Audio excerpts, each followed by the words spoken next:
All right, kids, today's the day. We got ourselves a Blackstone 17-inch griddle. Has one burner. This one is for camping, so we can take it. It runs off of the little green fuel tanks. And so we're going to go ahead and unpack it and show you all the parts and pieces that come in the box. All right, we have the Blackstone all unpacked.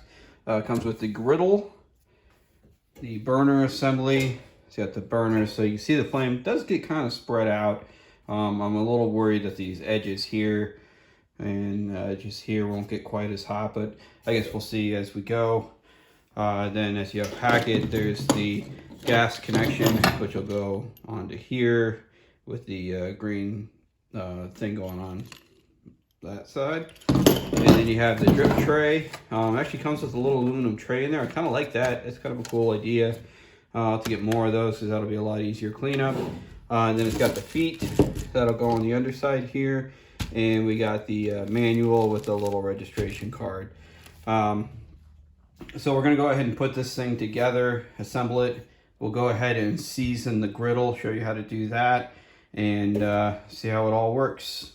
So the first thing to do is put on our feet. So we're going to flip this thing over and get that going.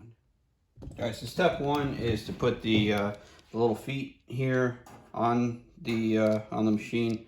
And so when it comes, you take that screw off, and then this is going to go through this hole with the nut on the other side.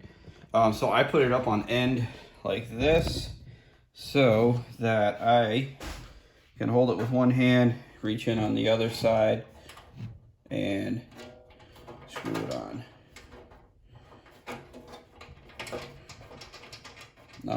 It seems like kind of a iffy design there. I feel like they could have, did a little tack weld and had that nut on there so you wouldn't have to reach through like that, and make it a little easier. But once that's on, then you can look on the inside and see it in there. I'm just going to use them hand tight for now. If I find they're coming loose, I'll come in there and give it a little turn with a wrench. I'm not too worried about it. Shouldn't get too jostled around. So I'm going to go ahead and put those other three on, and then we'll check back in. All right, so we got all the all 4 feet on there, good and tight. In the manual, it does ask you to check down here to make sure that this piece is inside of this piece. So make sure nothing during shipping got loose, because this will is your regulator. So the gas will come in, it'll travel, it'll come in here and ignite. So if that's not in there, the gas isn't going to go anywhere. It's going to leak everywhere. So with that, we're going to flip it over. And the next thing it asks you to do is put the griddle on. So go ahead, pick that up. That's actually kind of heavy, so I'm going to grab my two hands here. I'm going to grab it, and you can see the little posts here go inside those holes. So that'll set right in. Just lined up on both sides. So our griddle is in. The drip tray, you'll notice, goes right back here. And then it tucks under. So you can see any grease is going to come out, and it's going to go right into our tray. So then we have our gas connection.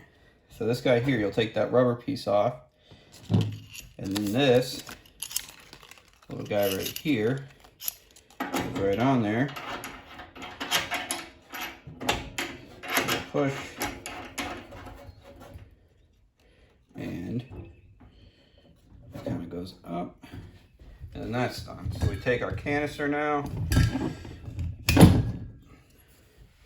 and the canister, make sure you're in the off position, and hook on, and then we'll just spin it on.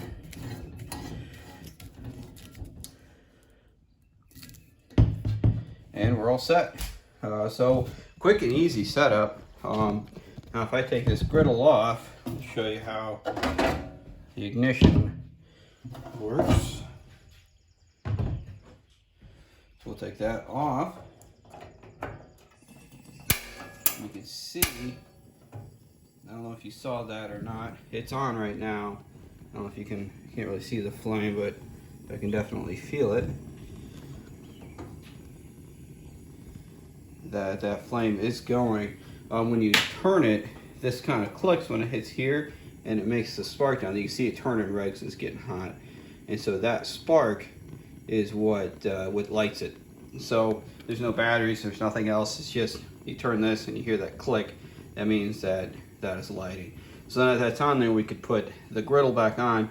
But first, we got to clean the griddle. So this is cast iron.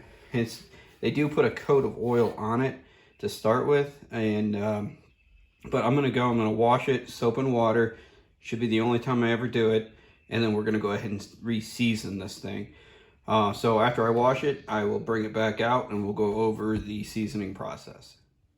All right, so the griddle is all clean.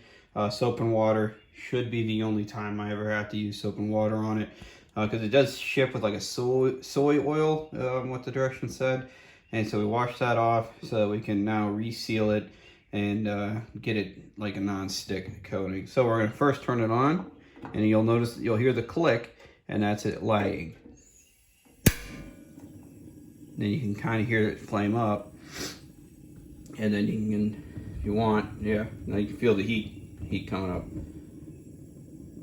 So with it on high, we're gonna let that heat up for a minute or two until it gets real hot. One way to tell is if you do have a little bit of water left over, like I do there. Once that evaporates off, you know you're kind of hot enough. All right, so now we're getting nice and hot.